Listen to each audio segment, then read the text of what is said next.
El presente programa tiene como finalidad informar. Las opiniones emitidas son responsabilidad única de quienes las emiten y no necesariamente representan el pensamiento del programa.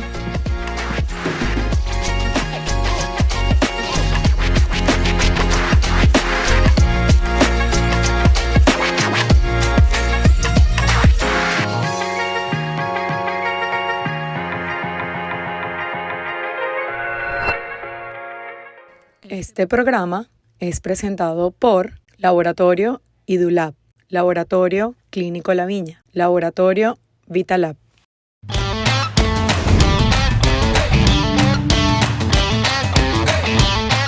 Hola a todos, bienvenidos a un nuevo episodio de Conciencia Viral. En esta oportunidad me acompaña nuevamente un doctor muy querido, padrino de promoción, colega, profesor, etcétera, conocido por todos, el doctor Alexis Riera. Nuevamente gracias por haber aceptado y por acompañarme. Yo feliz de estar aquí acompañándote y aprendiendo, porque como cuando uno hace una exposición o una presentación cuando está haciendo posgrado, pues el único que aprende es el que presenta. Entonces aquí yo voy a aprender de usted. Bueno, en esta oportunidad quiero que conversemos sobre la cirugía de emergencia, que evidentemente no es lo mismo que una cirugía electiva, y el riesgo infeccioso que esto implica en la cirugía de emergencia. Sin duda, la cirugía de emergencia implica desafíos bien importantes, sobre todo por el control de infecciones. ¿Cuál considera que serían los principales riesgos infecciosos en pacientes sometidos a una cirugía de emergencia? Sí. Cuando nosotros clasificamos la cirugía desde el punto de vista infeccioso, sobre todo la parte o pensando en la infección del sitio quirúrgico, hablamos de cirugías limpias, cirugías contaminadas, cirugías sucias, donde ya hay una contaminación importante. Cuando hablamos de un paciente que se va a operar de emergencia, lo más probable es que no nos vayamos a encontrar con una cirugía que no es limpia. Hay un riesgo de infección porque estamos haciendo la apertura de un órgano en la cavidad abdominal, o el paciente ya viene infectado porque tiene una peritonitis, tiene una colección, etc. Es decir, que ya estamos ante un proceso infeccioso. A diferencia de la cirugía electiva, podemos hablar de una prevención. Aquí, más que prevención, es el tratamiento adecuado de esa patología, y va a depender cuál es el origen de esa patología y las condiciones del paciente para tomar una decisión adecuada en relación a la antibiótico-terapia. En comparación con los procedimientos electivos, ¿cómo es la incidencia de las infecciones postquirúrgicas en la cirugía de emergencia? Cuando nosotros hablamos de una cirugía electiva, desde el punto de vista hasta médico-legal, es un paciente que debemos hacer un cuidado y hacer un énfasis en la prevención, porque es un paciente ASA 1, en donde es un paciente que prácticamente va en buenas condiciones a la cirugía, entonces deberíamos minimizar el riesgo de infección. Revisando las estadísticas, nos encontramos que en cirugía electiva deberíamos manejar una infección por debajo del 5%, pero cuando estamos hablando de cirugía de emergencia, esa infección del sitio quirúrgico puede llegar hasta un 28%. Sí, la diferencia es bastante considerable. Claro. Y en el caso de pacientes que tengan perforaciones gastrointestinales o infecciones intraabdominales, colecciones intraabdominales, ¿cuál es el enfoque mayormente utilizado para disminuir la contaminación intraoperatoria y reducir el riesgo de sepsis? Sí. O sea, debemos mantener las pautas establecidas en relación a unas buenas normas de asepsia y antisepsia, un buen manejo de lo que es la parte de la piel de este paciente, y por supuesto todas nuestras medidas que podamos usar en el buen cuidado del lavado de las manos, el usar el instrumental y el equipo quirúrgico que esté totalmente estéril, que no haya ningún riesgo de contaminación, hacer una disección cuidadosa de los tejidos, tratar de que la cirugía no se prolongue mucho, porque cuando nosotros estamos prolongando la cirugía el riesgo es mayor de las infecciones, tratar de un buen lavado, un buen uso de drenaje en forma adecuada, y la antibiótico-terapia que debería ser manejada en estos casos junto con nuestros amigos de infectología.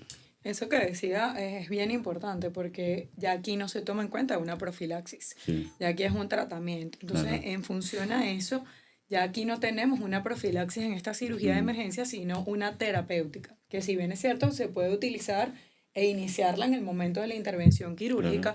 ¿Cuál es el esquema antibiótico más utilizado en estos casos por ustedes los cirujanos? Va a depender de la patología a la que nos estemos enfrentando. Podemos tener una patología colónica, podemos tener una patología biliar o una patología ginecológica. Generalmente este paciente debería iniciarse la antibiótico-terapia cuando ya tengamos el diagnóstico. No debemos esperar que el paciente vaya al quirófano para comenzar la antibiótico-terapia. Si yo sospecho que es una enfermedad diverticular complicada, pues yo voy a iniciar la antibiótico-terapia. Generalmente utilizamos o una cefalosporina o algún un antibiótico de amplio espectro con los gérmenes que debemos esperar aquí, que son gram negativos, y lo más probable es que también tengamos anaerobio. Entonces, combinamos uno de estos medicamentos o con usar metronidazol o clindamicina, etc. Y luego, generalmente, una vez que vamos a iniciar el acto quirúrgico, siempre estamos pendientes de que nuestros compañeros anestesiólogos revisen cuándo fue la última dosis, de manera que a lo mejor tengamos que reforzar, depende de cuándo fue esa última dosis durante la cirugía, administrar una dosis del antibiótico terapia. Claro, dependiendo del tiempo quirúrgico. Sí.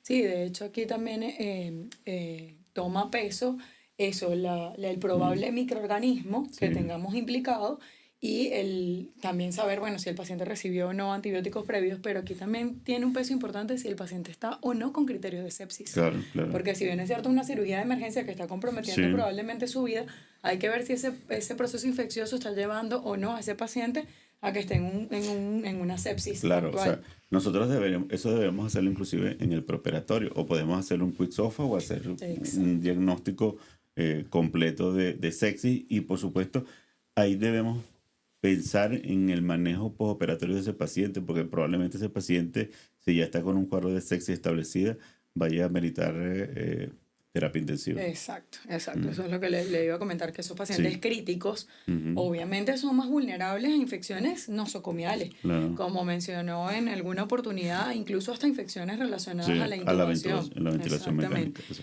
En este punto particular, en ese paciente crítico, en ese paciente séptico, ¿cuáles serían esas estrategias más eficaces para prevenir las infecciones? Ok, primero iniciar la antibiótico-terapia Lo precoz. más rápido. Lo más precoz.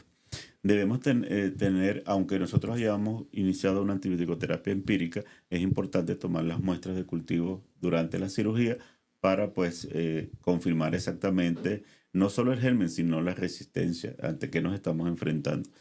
Y sobre todo si es un paciente reintervenido, porque a veces cuando el paciente ha sido reintervenido, pues vamos a tener muchos gérmenes que pueden ser parte ya de nuestro ámbito en donde estamos Hospitalario. trabajando. Claro. Tomar los cultivos, hacer una limpieza exhaustiva de la cavidad abdominal, resecando todas las estructuras que estén ya necrosadas o lesionadas, un buen drenaje y por supuesto, una irrigación exhaustiva de la cavidad. Eso es muy importante. Y luego, pues, el manejo del postoperatorio con infectología y terapia si lo amerita. Eso iba a hacer énfasis allí en ese tema del trabajo en equipo, de terapia intensiva, infectología, cirugía.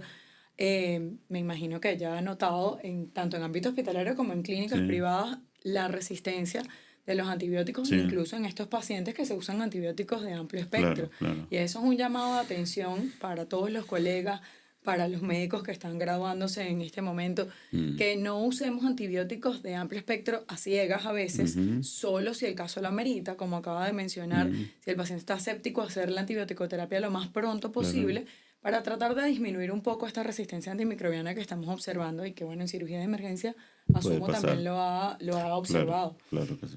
¿Qué consejo, qué motivación le puede dar a los cirujanos jóvenes con respecto a la cirugía de emergencia y ayudar a prevenir al mínimo el riesgo infeccioso que presenta?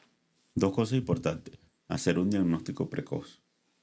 No es ese paciente que se eterniza en la emergencia, sino tratar de utilizar todos los recursos necesarios y en forma oportuna para llegar a un diagnóstico precoz. Eso va a ayudar mucho al paciente. Una vez establecido el diagnóstico, iniciar la antibiótico-terapia, que puede ser empírica inicialmente, luego vamos a tomar los cultivos, tratar de hacer una cirugía, si bien muy minuciosa, para erradicar todos los focos infecciosos, que no sea una cirugía tan prolongada, porque el prolongar la cirugía va en detrimento de la recuperación de ese paciente. Y luego, pues, usar todos los dispositivos que sean necesarios, que como comentamos en un podcast anterior, el uso, por ejemplo, de ser necesario de sistemas de BAC que nos han dado buenos resultados en casos en donde casi que hay una catástrofe abdominal, pero con nuestros sistemas BAC nos ha ido muy bien. Excelente. Gracias de verdad por haberme Gracias por la acompañado. invitación. Siempre a la orden. Alumnos, a mis compañeros, a mis allegados, por favor, siempre recuerden que los infectólogos están para ayudarnos, no son nuestros enemigos. Tenemos que quererlos. Gracias. Gracias, doctor. Gracias de verdad. Pero- Bueno, gracias a todos por acompañarnos. Los esperamos en otro episodio de Conciencia Viral. Este programa fue presentado por Laboratorio IDULAB, Laboratorio Clínico La Viña, Laboratorio Vitalab.